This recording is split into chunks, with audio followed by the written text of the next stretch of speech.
Essa história de ser jornalista e numa missão pública aqui para rádio e televisão faz com que a gente converse com quase todos ou todos, se possível, segmentos da cidade. E isso você estabelece relações que vocês do outro lado nem conhecem, que frequentemente a gente troca experiência. E como o Câmara Livre é uma oferta para você de troca de experiências para que você veja o mundo ao redor, o nosso convidado de hoje tem muita relação com isso na nossa relação do dia a dia. Frequentemente a gente troca experiências por telefone e eu incomodo por vezes Alfredo Neme Neto para que ele empreste as suas experiências e a gente aprenda um pouquinho mais. Obrigado por nos receber aqui. Eu que fico honrado aí com a presença de vocês aqui junto aí nesse bate-papo. Alfredo Neme Neto, você nasceu em São Paulo por uma circunstância da vinda da família e contou que ficou lá até os 12 anos. E depois já arraigou para cá, porque a família já era daqui, depois se estabeleceu e não mais saiu? Perfeito, exatamente. Eu passei depois, fiz aqui, saindo de São Paulo, vindo a Bauru, estudei no Ernesto Monte, depois fiz CTI, fiz a faculdade aqui. Quase um bauruense nato aqui. Não é nato, mas é quase. Todos temos uma memória afetiva de infância, né? Às vezes do 10, do 8, do 12, do 14 anos, quando entrando na pré-adolescência, ou de um fato, ou um objeto, uma passagem, ou alguma coisa que nos marca. Perguntando de bate-pronto, você lembraria de qual é a sua? Olha, eu tive uma surpresa muito grande. Eu não queria vir, com 12 anos, eu não queria vir de São Paulo para Bauru. Mas a minha família veio e para mim foi uma surpresa, porque eu fiz aqui amizades sensacionais. Então eu acho que essa é o marco maior aqui. Você contou uma questão que eu vou antecipar aqui para a gente fazer outros recortes, que é a relação com o avô em Piratininga e um presidente da República, que é um fato histórico bastante interessante para a gente contar.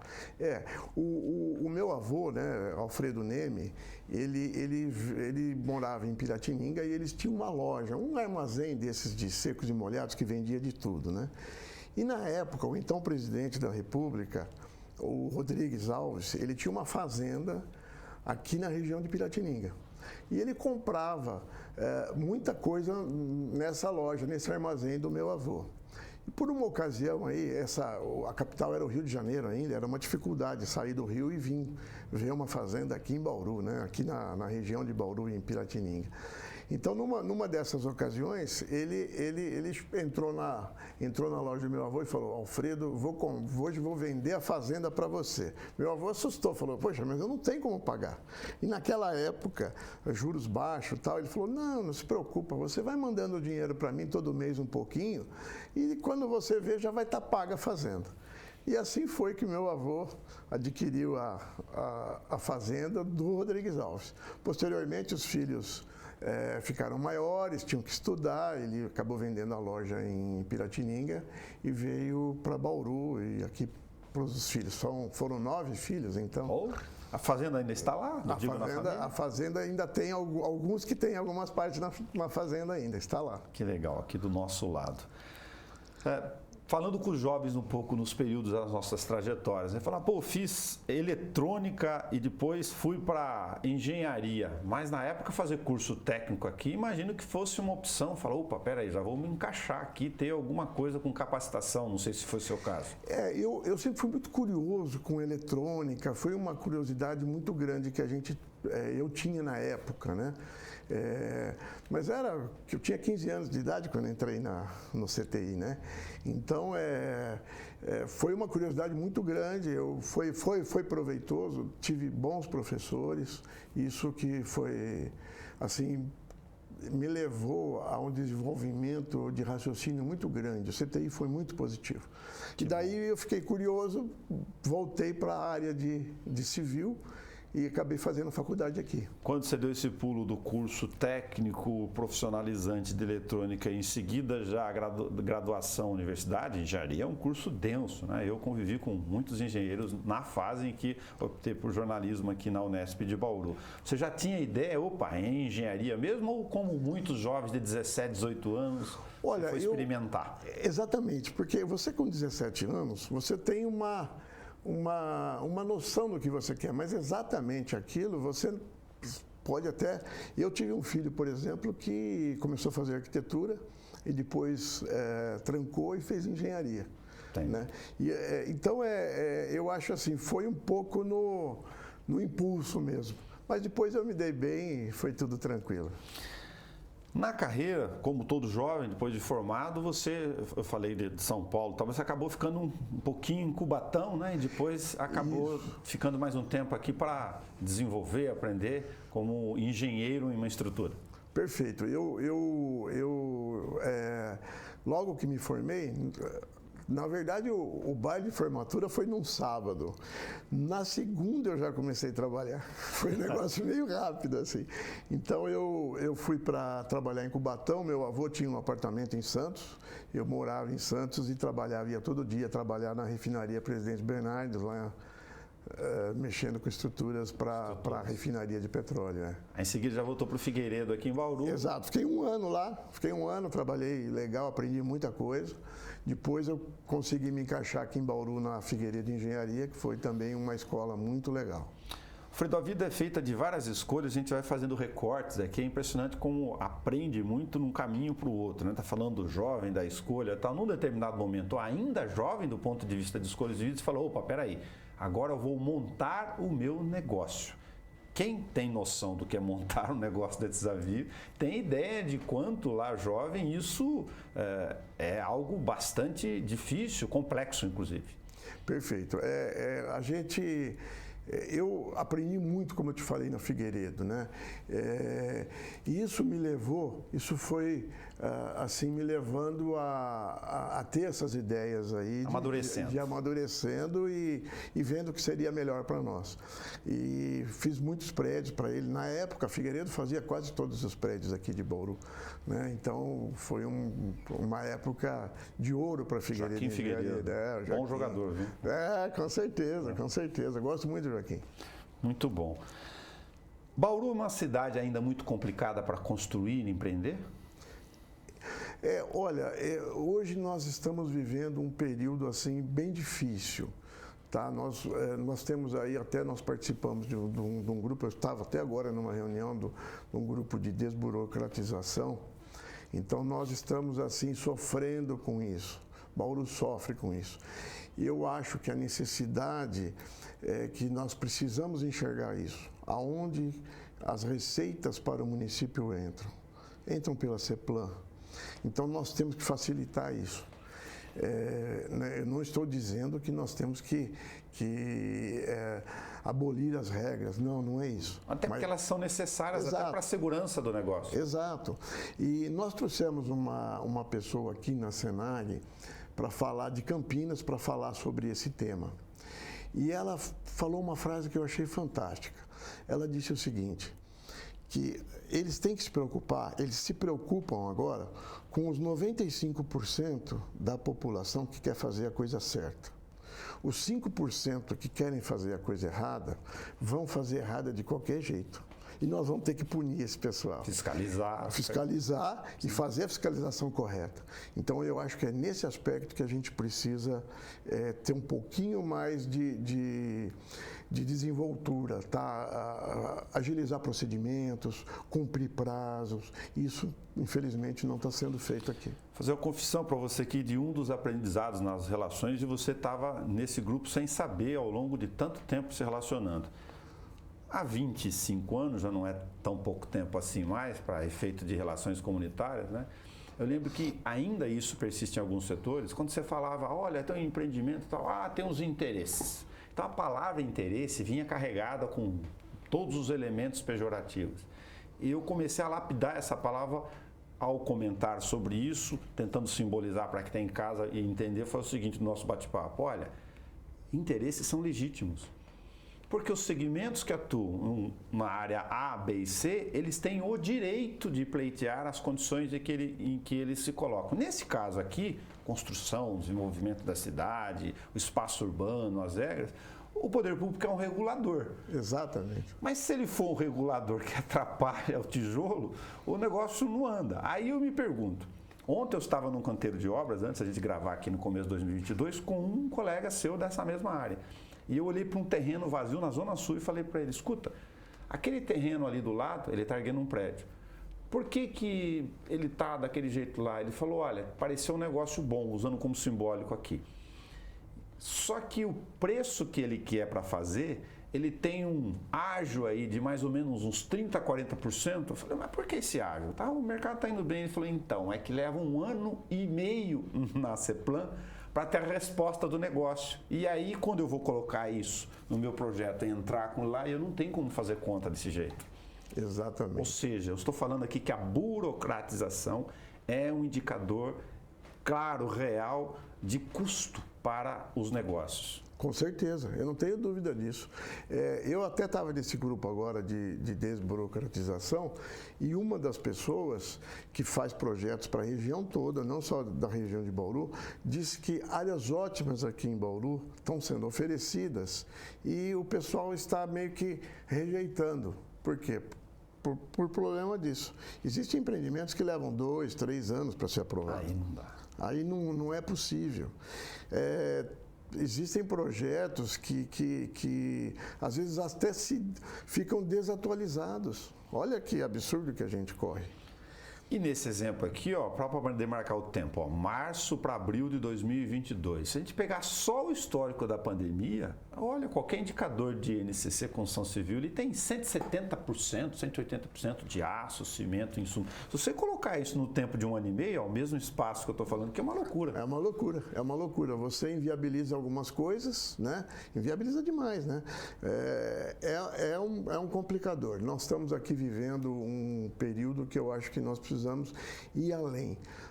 Você disse que com relação à parte, vamos dizer, mais social da coisa. O que a gente precisa entender e o que o munícipe precisa entender, que esse empreendimento vai gerar renda para o município. E é isso que muita gente não entende.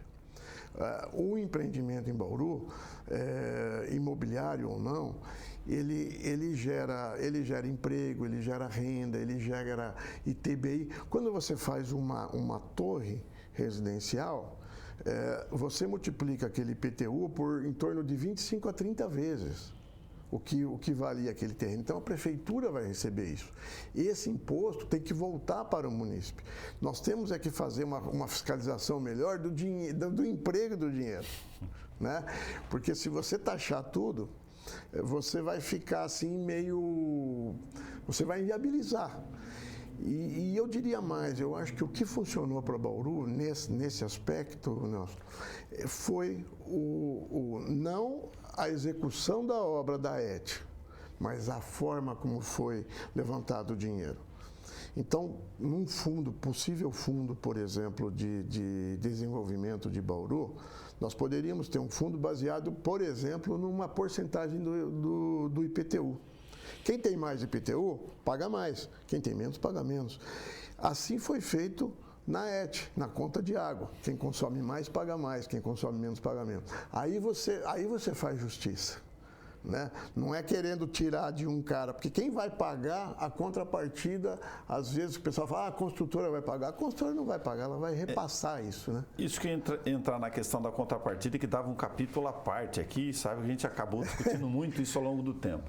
As pessoas falam, poxa, mas contrapartida. Aí você olha de um lado, enfim, o argumento do cara fala, olha, aqui nós temos um estoque, né? A lei de 79, Brasil todo, não é só aqui. Sim. Não, a 67 e 66 de parcelamento de solo, que gerou regras e tinha, agora tem que fazer um empreendimento com tudo isso de infraestrutura. Então, você pega uma gleba geral, para quem não sabe, você separa lá 45% dela.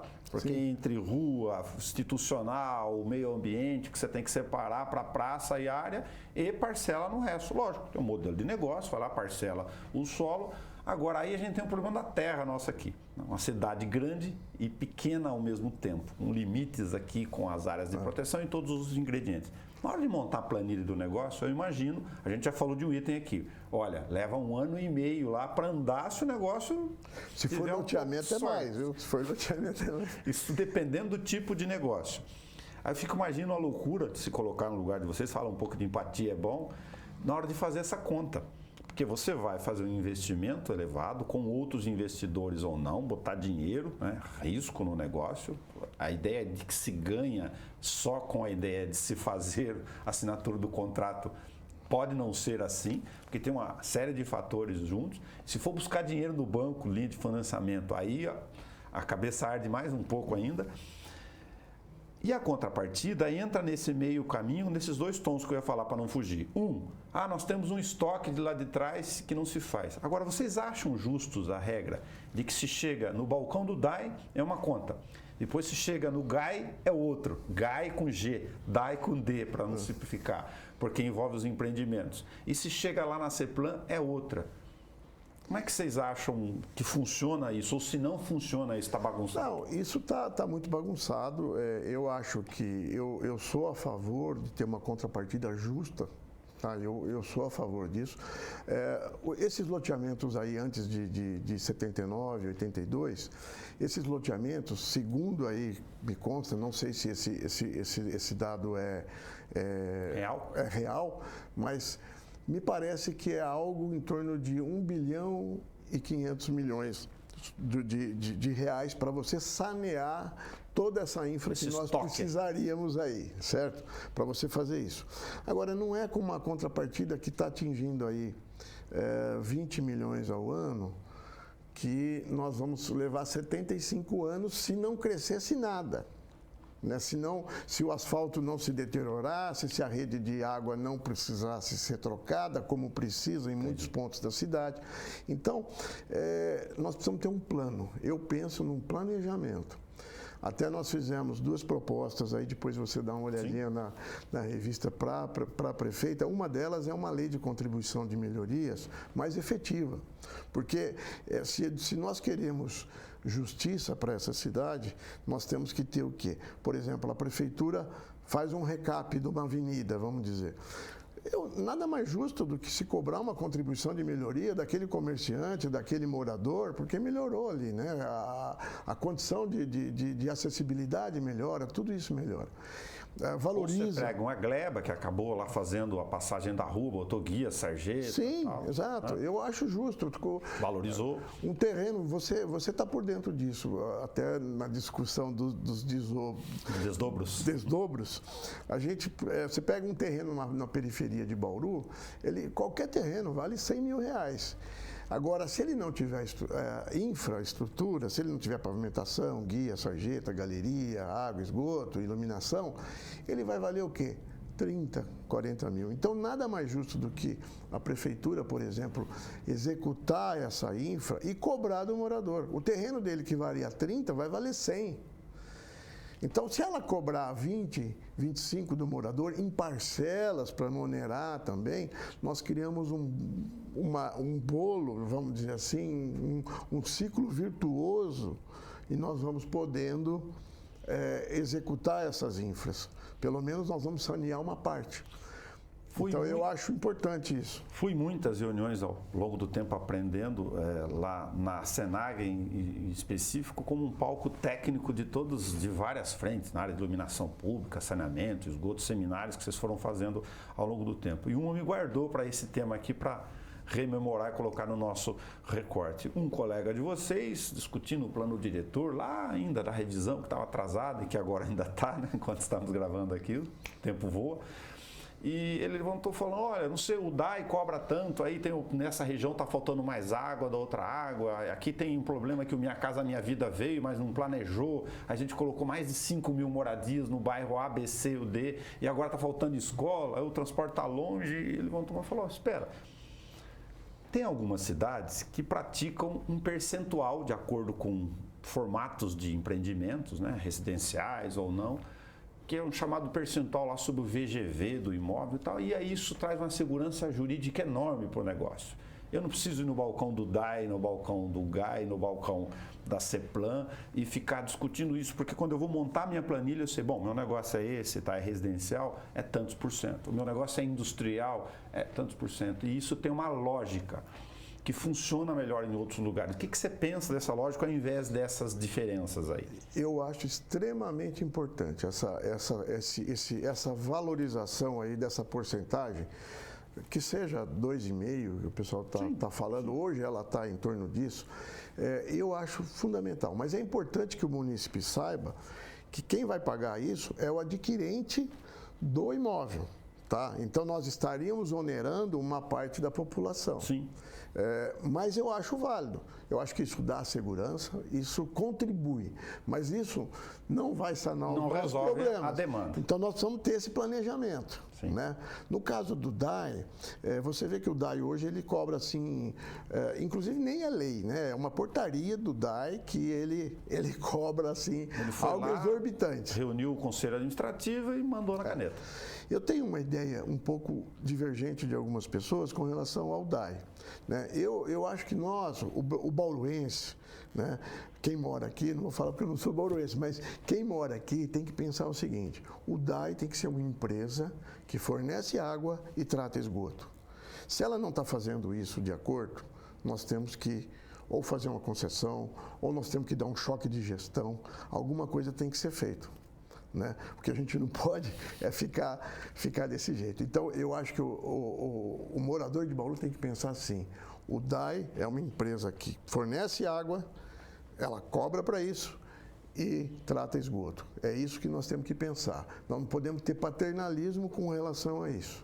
Né? Quando vocês conversam com os colegas que têm investidores, inclusive do exemplo que eu estava dando aqui, ele deu a comparação, falando, olha, aqui 1 ano e meio para isso, para outro empreendimento, de fato, dependendo do tipo de negócio, demora mais. E eu falei fora, porque eu sabia que ele tinha fora.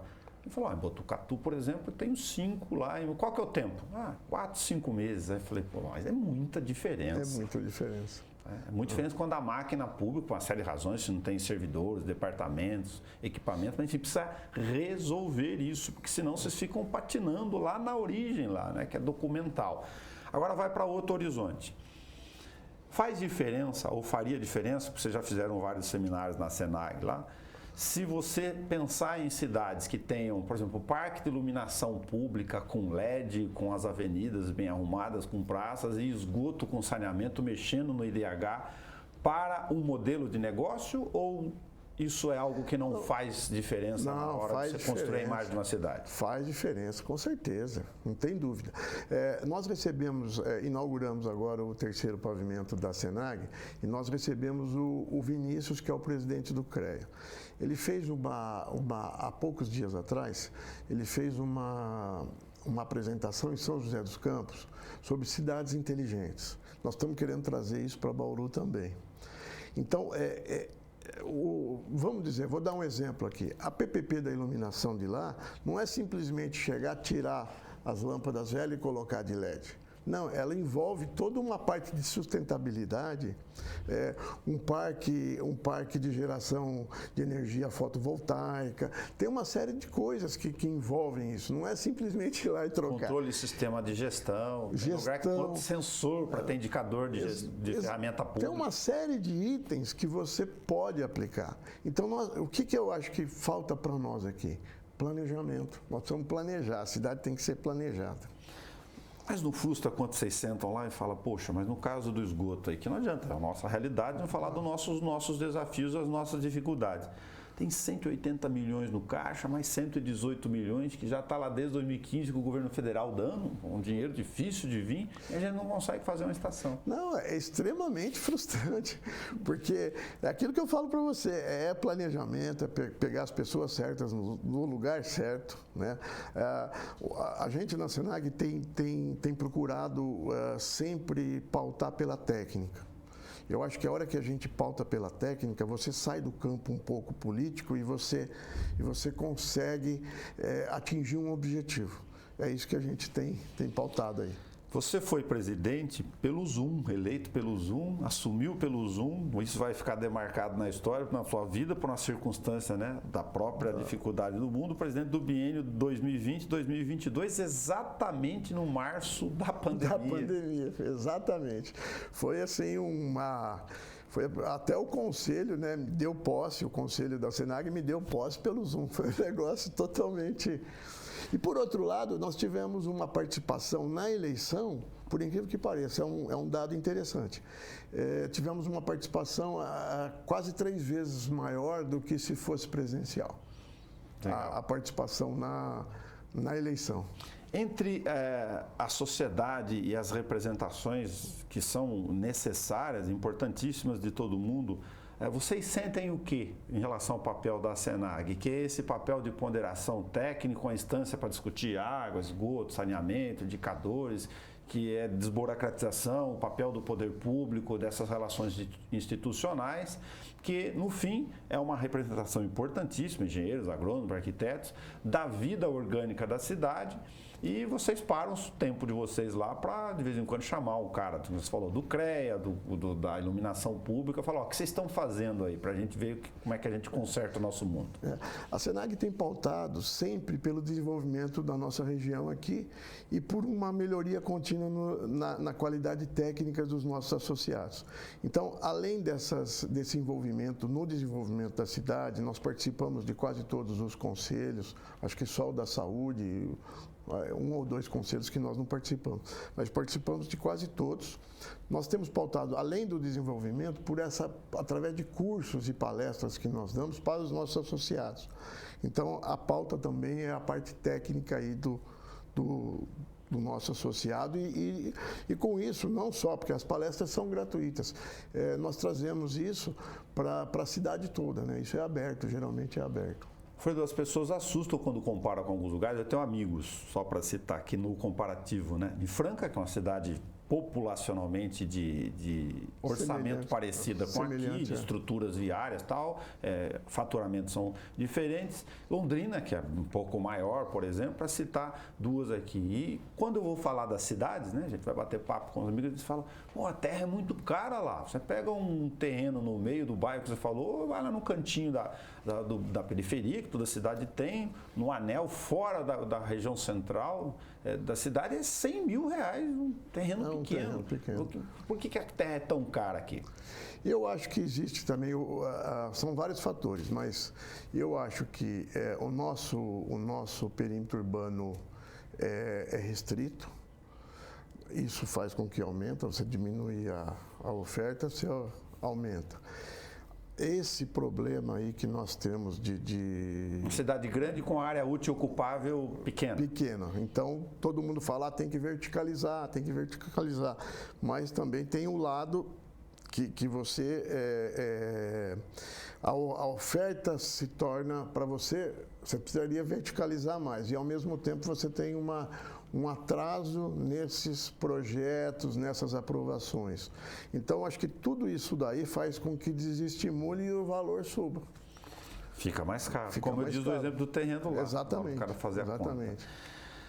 A conta. Segurança jurídica para vocês envolve desburocratização e ter regras que façam com que esse empreendedor fale, ó, é isso aqui para você colocar dinheiro em Bauru, botar um projeto fora da gaveta? Exatamente. Eu acho que é essa transparência e nós temos aí, até eu pedi para o Nilson, o atual secretário aí de Planejamento, que se faça um procedimento de aprovações. Porque existem uma série de leis que às vezes elas se contradizem. Você tem Código de Obras, tem lei estadual, lei federal. Então, precisaria ter um procedimento e talvez até revisar as leis municipais para que se tenha transparência. Né? Ninguém quer burlar, mas nós queremos assim que se tenha uma transparência para a aprovação. E se cumpra os prazos, né? Porque senão é terrível. Recentemente, no nosso bate-papo aqui, o Código de Obras sofreu alguns ajustes. Tal. E a ideia dele, aqui não estou falando nem do médico, que é muito específico, era, segundo o governo anterior, de fazer o seguinte, olha, nós vamos pegar aquelas instituições que já têm as suas obrigações jurídicas, inclusive, CREA, CRECE, engenheiros, IAB e tal, e não se trata de transferir e delegar informação, mas é que se o engenheiro vai e assina o projeto, é ele que está colocando já a RT dele lá naquela situação, ou seja, o poder público não tem que entrar neste mérito, ele é o regulador mediano dessas relações, se o recuo estiver correto e tal. Agora, se a parede de dentro da casa tiver ventilação ou não, não é da conta do poder público. Estou tentando pegar um exemplo mais prático possível aqui para o público leigo. Tem sentido isso para vocês? Tem muito sentido. Inclusive, a aprovação pelo contorno já está aprovada. Mas aquele histórico, aquele pessoal ainda tem aquelas, vamos dizer, aquelas restrições, as pessoas que aprovam, os técnicos que aprovam da prefeitura, muitas vezes tem aquelas restrições com relação a isso. Mas já está aprovado. Você, na verdade, você não precisaria apresentar o que você tem dentro da casa, só o contorno. Né? Interessa as relações com os vizinhos. Com os vizinhos. A ventilação, isso tudo seria responsabilidade do técnico que está aprovando, o engenheiro ou o arquiteto que esteja aprovando. Já tem instância para isso. Mas eu gostaria de citar para você uma melhora muito grande no Código de Obras com relação às áreas computáveis. Você veja que na verticalização em Bauru, como mudou quando as sacadas passaram a ser não computáveis. Você começou a ganhar qualidade de vida. Então, eu cito esse exemplo porque as sacadas hoje estão cada vez maiores. Então, aquele cara que mora num apartamento que ele pode ter uma sacada maior, ele vai ter hoje, porque o empreendedor vai prever isso. Entendi. E isso é importante para a qualidade de vida. Então, é só para dar um exemplo, como a lei pode melhorar muito a qualidade de vida dentro da cidade.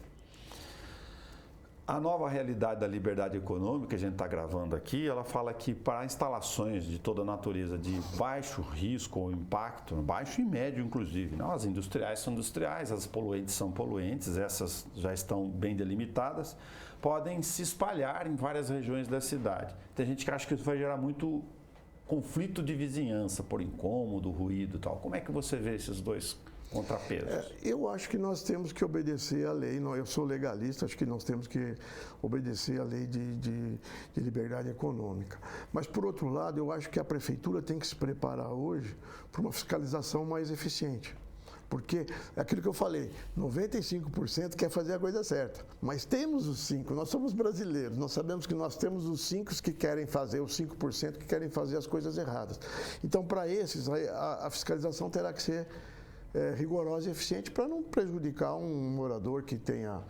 O cara coloca lá uma oficina do lado da casa dele, gerando barulho, isso, aquilo, trabalha até as 9 da noite, tem que ter uma fiscalização mais eficiente aí para isso. A gente está gravando aqui numa missão pública de troca de experiências no espaço público é de todos. E frequentemente da outra faceta do nosso trabalho aqui, a gente vê, por exemplo, contribuições de várias naturezas que são emprestados naturalmente para colocar na discussão pelos representantes populares, lógico, os vereadores eleitos. Recentemente você mesmo foi personagem de duas. Você entrou na área de drenagem e falou, olha, tem a que estão discutindo aí, que agora está gravando aqui no final da temporada das águas, todo ano a gente enfrenta aqueles temporais, né?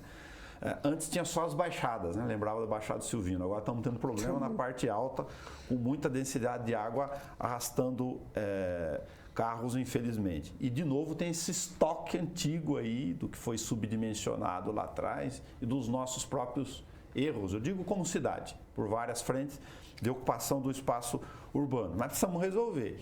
Aí você pontuou duas questões, não sei se, salvo engano, a minha memória está boa aqui na região central, tem Nuno de Assis, e lá na Comendador, lá embaixo, lá falando da cota do fundo do vale em relação à avenida, porque choveu 15 minutos, pô, virou lagoa. Exato. Olha, como eu te falei, a gente pauta por estudos técnicos, né? Eu até já sugeri isso para o atual secretário de Obras, para o Leandro, que eu acho que a gente precisa ter um estudo naquela bacia junto à estação ferroviária. Ali são 23 alqueires, né? Então, eu penso, assim, sem estudar muito, é uma sugestão que precisa ser estudada. Se você rebaixa aquilo, pelo menos um alqueire e meio, que daria em torno de 36 mil metros, rebaixa ali 1,5 metro para não ter problema de alagamento, de ninguém morrer afogado, você vai criar uma bacia de contenção ali que vai segurar 50 mil litros ali. Ela deixaria de ir para Nuno de Assis, né? Mas isso precisa de estudo, não é? Isso eu estou sugerindo o estudo para ver se é viável isso ou não. Entendi. Então, eu acho que falta isso para nós em Bauru, falta projetos, falta estudos, né? Então, você vê que situação terrível lá. Se você alivia ali um pouco a Nuno de Assis, você facilita até a descer, porque hoje a água que desce das Nações, às vezes ela não consegue nem entrar no Rio Bauru. Não. O volume é tão medonho que nem consegue. Então nós precisamos de estudos, nós precisamos de estudos de drenagem, isso e aquilo. Temos um estudo já de macrodrenagem, acho que até está desatualizado já, inclusive aquelas bacias de contenção que ia ter ao longo do Rio Bauru, ali um pouco para cima, perto da Sina, onde é a empresa Sina, teria uma, teria outras. Ali na Comendador, você citou ali na Comendador com a José Vicente Aiello, alaga e o rio, ele está uma cota de 6, 7 metros abaixo. Pô, é um negócio que precisa de um estudo ali, fazer algumas bocas de lobo, precisamos melhorar aquela drenagem naquele local para não alagar mais e limpar, né, as bocas de lobo, que fizemos uma conta outro dia, Nelson, para nós limparmos, a equipe que a prefeitura tem para limpar todas as bocas de lobo levaria 2 anos para limpar uma vez. Uma vez. Então, quer dizer, nós precisamos de recursos humanos e financeiros também. Isso tudo é o que a gente sempre pauta, planejamento. Eu assustei a semana passada que fui fazer matéria nisso, e por causa da chuva, do período da chuva, isso volta de novo à pauta, né? A gente vira as pautas chamadas cíclicas dos nossos problemas que se repetem, infelizmente. E aí a Secretaria X, que tem a estrutura para limpar, fala: quantos vocês têm aí? 5? Eu falei: não, 1, 2, 3, 4, 5 pessoas para essa quantidade de quilômetros de boca de lobo, não vai dar para fazer. É evidente, não precisa nem fazer conta. Não precisa fazer conta. O que você gosta de fazer, Alfredo, quando você não está fazendo conta, está discutindo um projeto, cuidando dos seus negócios? Eu jogo futebol desde os 6 anos de idade, já operei o joelho, já rompi o tendão. Eu continuo ainda agora fazendo um futebolzinho, que o pessoal chama de futepong. Então a gente ainda brinca um pouquinho, é uma diversão aí. Tem um filho de 32 experimentando a convivência com o neto. É isso aí, 6 meses do neto. Muito legal. O que é a Senag para você? Qual que é o papel dela na cidade? Olha, está passando de 55 anos, é bastante adulta. A Senag, ela tem eu acho que o papel da Senag principal é fomentar em Bauru o desenvolvimento e a capacitação técnica dos nossos profissionais aqui. Eu acho que é fomentar o desenvolvimento e capacitar tecnicamente os nossos... Além do network, que é muito importante, que a Senag também se pauta para isso, que é uma das missões da associação. Você tem associação, sindicato, né? E tem uma diferença grande entre elas. O sindicato visa mais a parte salarial, a parte com relação a isso. A relação trabalho-empregado. A relação trabalho-empregado. A associação, ela tem como, além dessa... Aqui, por historicamente, Bauru é ligada à Senag, na parte de fomentar o desenvolvimento, nós temos também essa capacitação que nós fazemos. E o CREA, ele tem a atividade de regular a profissão, vamos dizer assim. Então, nós temos são 3 categorias distintas, né? A associação, o sindicato e o CREA. Eu acho que nós estamos... Aí me dou aí por uma sensação de dever cumprido aí na Senag. Você é bom de cálculo integral ainda? É verdade, cálculo integral. Opa, eu estudei na mão, era terrível. É muito difícil fazer cálculo integral, foi uma loucura. Era difícil mesmo. Alfredo Neme Neto, muito obrigado por você ter vindo aqui, fazer esses recortes conosco aqui. E, aliás, eu vou pegar um último ponto. A gente está discutindo, neste momento, a lei de uso e ocupação de solo. Aí já tem um monte de questões lá. Eu vou pegar um item, porque teriam vários. A gente está discutindo muita ocupação, tem o plano diretor atrasado lá, em vez do uso, porque faz diferença as 2 palavrinhas aí, né? De colocar regras gerais que sejam satisfatórias aí para todo mundo poder viver, conviver e regular um pouco essa história, mas deixar o barco andar, a gente corre o risco de travar de novo. Olha, eu acho que nós não podemos travar de novo, né? A cidade precisa pautar por acompanhar as outras cidades do Porto. Você vê Piracicaba, São José do Rio Preto, mesmo Franca, que você citou aqui, são cidades que estão caminhando rumo ao desenvolvimento. Eu acho que é isso que a gente precisa. Nós precisamos gerar emprego, gerar renda. Eu tenho um pouco de receio, mas eu acho que a cidade já não é possível que não tenha aprendido com os anos que se passaram, né? Então eu acredito que nós vamos ter aí, está meio conturbado aí, nós tivemos uma audiência pública que foi tratada a lei de ocupação de uso e ocupação, mas na verdade o texto final ainda está no jurídico, então isso eu achei assim, nós estamos talvez invertendo as coisas, né? Eu acredito que o plano diretor deveria ser feito primeiro, por uma opção aí dos gestores municipais está sendo feita a lei, mas eu acho que deveria ser ao contrário. Porque estava mais adiantado, né? A organização. Tinha tido os delegados, as reuniões, o calendário já estava. E agora, segundo o pessoal acha que o entendimento hoje da prefeitura é que os delegados não precisam votar a lei, é só o plano. Então fica uma situação assim meio controversa, entendeu? Muito obrigado por ter vindo aqui, aceitado o nosso convite para esse bate-papo. Obrigado, Nelson. É um prazer estar com vocês aqui. Obrigado. A gente conversou com Alfredo Neme Neto.